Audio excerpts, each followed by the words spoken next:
안녕하세요. 김종갑의 경제부동산입니다. 구독과 좋아요 부탁드립니다. 국내 경제 상황도 좋지 않지만 중국 경제 여건은 아주 심각한 상태입니다. 당장 금융위기가 터져도 전혀 이상할 것이 없다고 전문가들이 이구동성으로 지적하고 있는데요. 우리나라는 중국이 경제 위기가 발발하면 함께 연동하여 사실상 동반 경제 위기에 직면할 확률이 높기 때문에 이에 대한 만반의 준비를 다해야 하겠습니다. 올해가 될지 2020년이 될지 21년이 될지 아무도 모르지만 3년 이내에 금융위기가 발발할 확률은 상당히 높아 보입니다. 국내 부동산과 경제 등 개인 포트폴리오는 중국발 금융위기까지도 염두하여 리스크 관리를 반드시 해야 합니다. 중국 경제위기 8개 폭탄 터지는 중 살고자 하면 준비해라. 자, 여기 쌍안경으로 지금 먼 곳을 바라보고 있습니다. 자, 누구나 여러분들 먼 미래가 궁금하시죠? 여기 보시면 이쪽에는 어떻게 하면 거지를 면할 수 있을까? 어떻게 하면 지킬 것인가? 이런 소극적 시야가 눈에 들어오는 사람이 있는 반면에 반대쪽은 어떻게 하면 돈을 벌 것인가? 어떻게 하면 이 길을 살릴 것인가?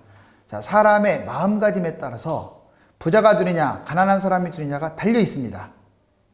중국 경제위기 8개의 폭탄. 자, 만들려면 8개만 있겠습니까? 정말 많습니다. 문제는 이 중에서 한두 개만 터져도 금융위기가 터질 가능성이 높아요. 먼저 미중 무역 전쟁입니다. 지금 잠시 스몰 딜 했다고 하지만 지금 뭐 합의된 것도 없고요. 또 이번에 홍콩 문제 때문에 또 중국이 내정 간섭했다고 해서 다시 또 도로아미 타불이 될 수도 있습니다. 과도한 부채. 중국 기업 부채가 얼마나 많은지는 다 아시죠? 홍콩 민주화 운동도 중국이 파멸하는 하나의 큰 요인으로 자리 잡고 있습니다. 각종 규제, 중국 규제의 천국이에요. 그러다 보니까 버티지 못하고 지금 다 다른 나라를 떠나고 있습니다. 자국 기업 보호. 사실 공산당이 해외 기업들을 다 이용만 해먹고 남을 나라 내팽개치니까요. 지금 거기를 다 다른 나라로 탈출하는 행렬이 러시를 이루고 있습니다. 인건비는 또 얼마나 많이 올랐습니까? 그래서 해외 기업으로 이탈하는 이것도 역시 중국 금융위기의 가장 큰 징조고 부동산 폭등도 어마무시합니다. 중국 경제의 8개의 폭탄. 자, 중국을 떠나는 해외 기업들. 대표적인 게 삼성입니다. 삼성이 중국에 참 오래 있었죠. 물론 현대자동차도 마찬가지로 중국을 떠나고 있죠. 실컷 이용만 해먹고 지금 자국 산업 보호주의 정책이다. 또 국내 사드 어떤 문제만 터지면 그걸 트집 잡아서 정말로 우리나라 힘들게 했던 그런 중국인데 이제 자기들이 정말 내 코가 석자가 되는 그런 상황이 되어버렸어요. 애플, 닌텐도, HP, 까르푸, 앱손, 아마존, 메트로, 오라클, 퀄컴, 롯데마트. 자, 이처럼 지금 중국 기업들, 중국에 지금 있는 기업들이 다른 나라로 빠르게 지금 탈출하고 있는 상황이에요. 아까 말씀드렸던 여러 가지 그런 문제점을 극복할 수가 없습니다. 그리고 혹시라도 금융위기라도 터지게 되면 같이 동반자살이나 되기 때문에 해외 기업들 중국 완전 철수, 중국 경제위기 시작점. 자, 처음에 중국은 꿈의 무대였습니다. 꿈의 전시장이었습니다. 중국의 인구, 값싼 노동력, 정말로 엄청난 부를 창출해주고 중국은 진출만 하면 정말 황금 어장이다 이렇게 생각했습니다. 물론 초반에는 그랬죠. 자, 외국 기업들이 빠르게 중국에게 기업 기술 전수를 하게 되고요. 중국은 이를 빠르게 흡수했습니다. 그런데 서서히 중국이 잘 살게 되자 중국 정부가 자국 기업 보호 우선 정책을 펴면서 순전히 자국민만 보호하고 다른 해외에 대해서는 관세라든가 또는 규제로 일관하기 시작합니다. 네 번째, 중국 기업 크게 부각되면서 짝퉁 기업도 정말 판을 치는 세상이 되었는데 중국 공산당이 이걸 제대로 지금 컨트롤 못한 거예요. 일부러 키웠다는 설도 있습니다. 그러니까 불신이 팽배하겠죠. 다섯 번째, 중국 정부의 해외 기업 할 때 이게 이제 결정타가 된 거예요. 지금 자기 나라에 투자를 유치했으면 그 고객 아닙니까? 잘 대해줘야지. 거만하고 오만 방지하기가 정말 끝이 없었죠. 인건비는 또 얼마나 올라가고 대기오염은 또 얼마나 심각합니까? 그러다 보니까 이를 견디지 못한 해외 기업들, 자, 너나 할 것 없이 좀 늦은 감이 있지만 지금 다 내팽개치고 빠르게 이탈 중입니다. 우리나라 기업도 마찬가지고요. 주로 인도라든가 동남아시아, 베트남 이런 쪽으로 많이 지금 탈출하고 있습니다. 당연히 중국은 실업자들이 급등하고 있는 추세예요. 자, 이러한 과정들이 지금 중국 경제 위기를 이끌고 있는 거예요. 중국 정부가 지금 설득하고 있습니다. 좀 늦었어요. 이제 와서 제발 살려주세요. 자, 다 모두 철폐하겠습니다. 당신들을 최고로 대우해드리겠습니다. 자, 중국의 지금 양면성을 본 사람들이 과연 중국의 설득에 넘어가겠습니까? 일본 사람들도 마찬가지죠. 양면성. 우리 민족은 좀 그러지 않았으면 좋겠습니다. 지금 한류가 전 세계에 퍼지고 있는데 중국, 일본 사람들처럼 그렇게 겉과 속이 다른 그런 인간들이 되어서는 안 되겠어요. 이제 기업들이 회귀 안 하겠다, 가지 않겠다. 이미 불능 상태에 빠져서 해외 기업 중국 완전 철수. 이게 바로 중국 경제 위기의 시작점이다. 중국 부채 비율과 부채 규모, 이제부터는 어떤 자료를 바탕으로 스피드하게 진행하겠습니다. 중국 부채 비율은요, GDP의 303.6. 지금 이건 표면에 드러나는 거예요. 점점 늘어나고 있죠. 제가 이 방송할 때마다. 중국은 인구가 지금 14억, 15억 인구인데 어떻습니까? 저거 살려내지를 못해요. 지금 표면적으로만 1만 달러 가까이, 그리고 농촌 같은 경우는 5천 달러 가까이 늘어났지. 사실상 이 부채를 빼버리면 아프리카만도 못한 거지 나라라고 할 수 있어요. 자, 가계, 기업, 특히 기업 부채가 엄청나죠. 정부, 금융. 중국 국유기업 부채 1경 9,300조 원, 중국 부동산 개발 투자액 10조 위안 돌파, 중국 그림자 금융 비율, GDP 대비 치수 62% 이상. 자, 그림자 금융 투명하지를 못합니다. 주요 국유 기업 부채 규모 보면 중국 보세요. 압도적이죠. 다른 나라를 압도합니다. 미중 관세 전쟁과 세계 패권 역사. 더군다나 미국과 중국은 지금 스물들했다고 하지만 큰 틀에서는 아직 넘어야 할 산이 훨씬 많아요.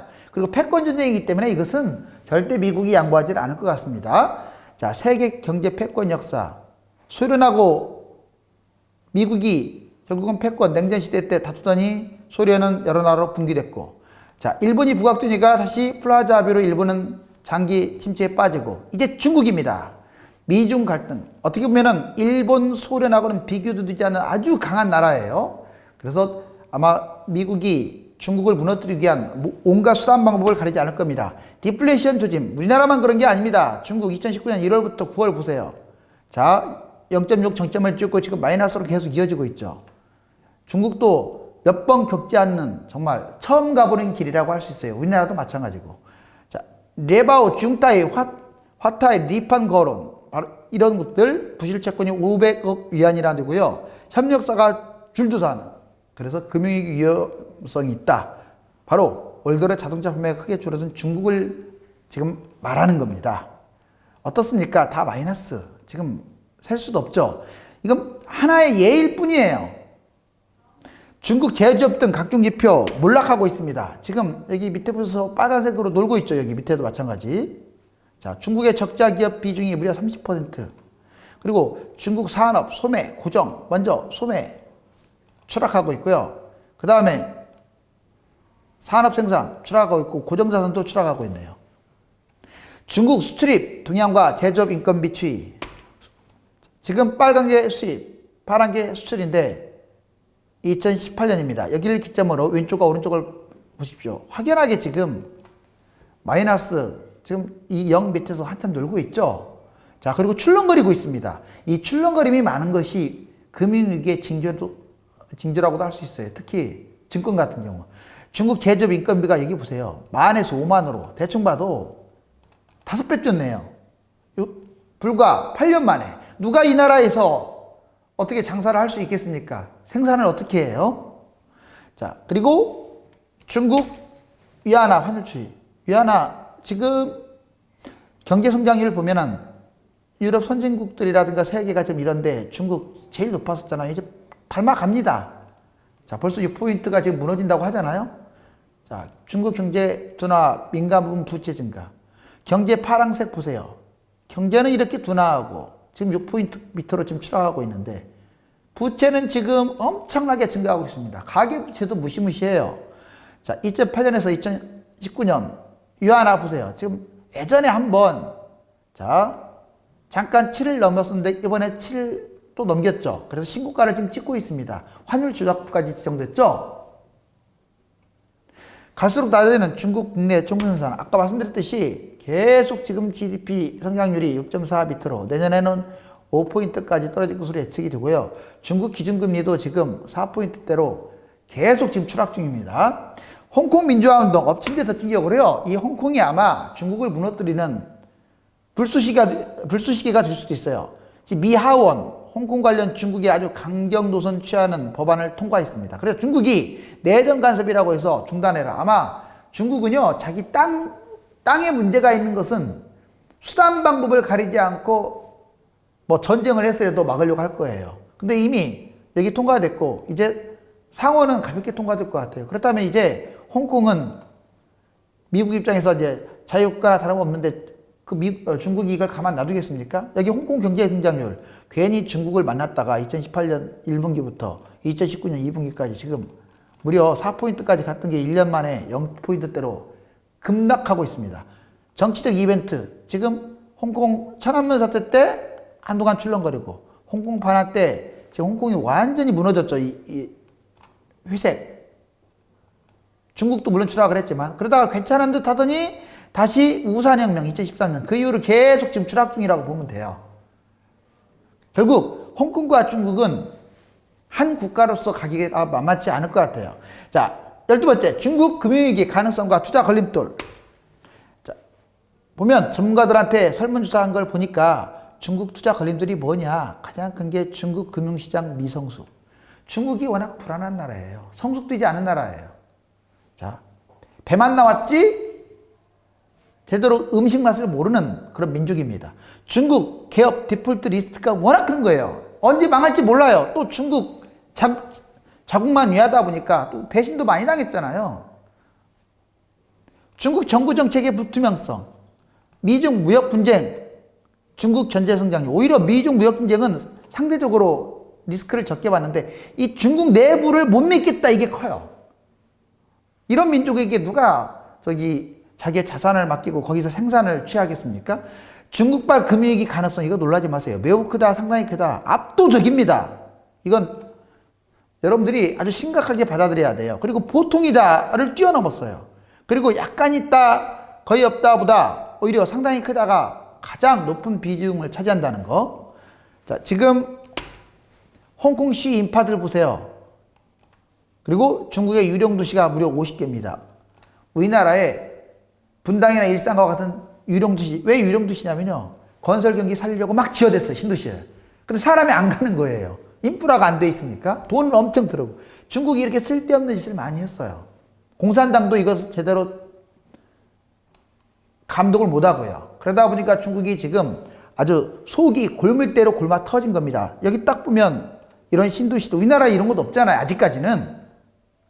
중국 교역 비중이 얼마나 큰 줄 아세요? 자, 미국이 24.3인데 중국이 14.8이나 돼요. 세계적으로 쌍두마차죠. 다른 데는 뭐 그만합니다. 도토리 키tek입니다. 우리나라도 여기 보이죠? 만만치는 않아요.